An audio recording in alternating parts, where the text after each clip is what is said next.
In Galatians chapter 6, verse 9, Paul the Apostle writes, "So let's not get tired of doing what is good.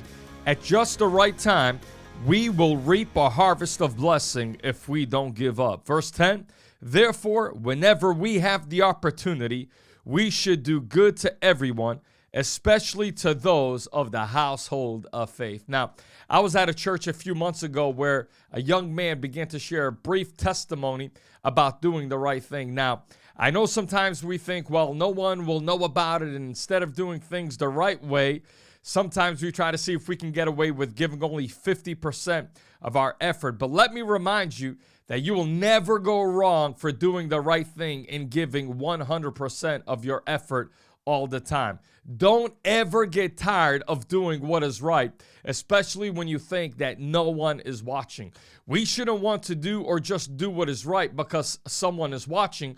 We should do what is right because what we do, we are doing it, or we should be doing it as unto the Lord and not unto man. Listen, don't ever get weary in being faithful to the things of God and walking in obedience to the plan of God for your life, because if you remain faithful and always walk in obedience, you will never go unnoticed by God. Faithfulness in obedience will move God to bless you and open doors up for you that would otherwise be closed. Now, I strongly believe that two of the greatest tests that we will ever face in our walk with the Lord is in the area of, number one, obedience and faithfulness. And if God can trust you to be faithful and obedient in the small things, before you know it, He will begin to entrust to you the greater things of life and of the kingdom.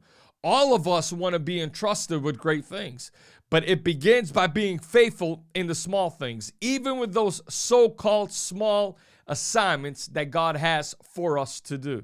I heard someone once say, don't ever allow a vision for big things in the future to stop you from remaining faithful to the small things that God has for you to do now. Because if you fail with the small, you will never be ready for the big. Those small assignments are really preparing you for the greater things that God has. The Bible tells us, despise not the day of small beginnings. I believe it's those small beginnings where your faith, dedication, commitment, and loyalty to God gets tested. So as I was at this church, going back to that guy with the testimony about doing the right thing, when I was at this church, this man started by saying that he had left everything that he had ever known. He had left family, friends, work, and the life that he had established, all to heed the voice of the Lord to move to West Virginia and to help be part of a church plant there.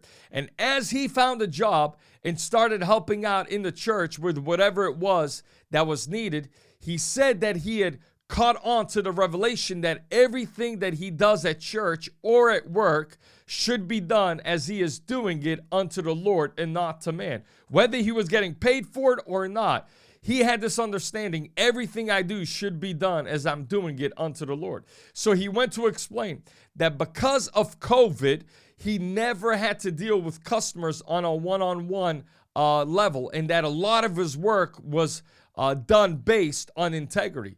But even though there was no one there around to keep him accountable, he stated that God was always watching him and that he should work as if he was doing his work unto the Lord. See, this man didn't have a lazy, do-it-yourself, milk the clock and see how much I can get out of this mentality. No, he just honored the Lord by working as he was doing it unto the Lord. And he did this while also being faithful to God's house and helping out where help was needed in the church. And so as I was preaching every night that week on Sunday night, I had told them, under the inspiration of the Holy Spirit, I had said to him that you don't leave everything you have to follow the call of God and go unnoticed and go unnoticed by him. No. So I prayed that, not knowing what God was about to do that week for him, I prayed that God would begin to bless him financially and that he would walk in favor because of his obedience and faithfulness. Now, a few days later, the pastor had him come up after this word was spoken over him.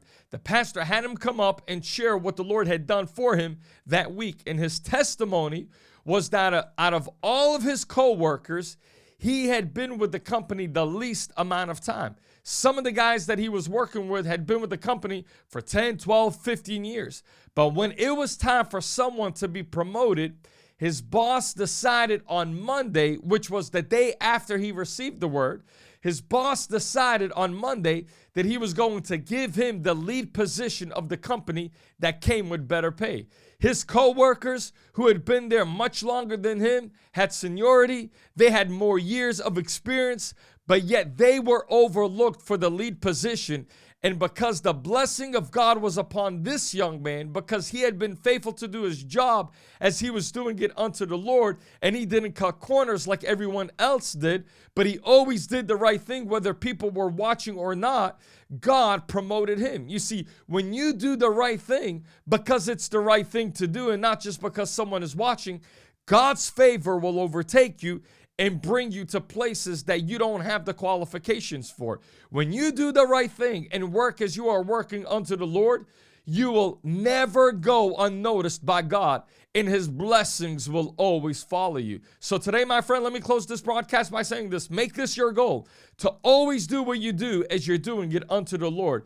Be faithful to him, and he will always take care of you, provide you, and give you those promotions that you may think that you're not qualified for.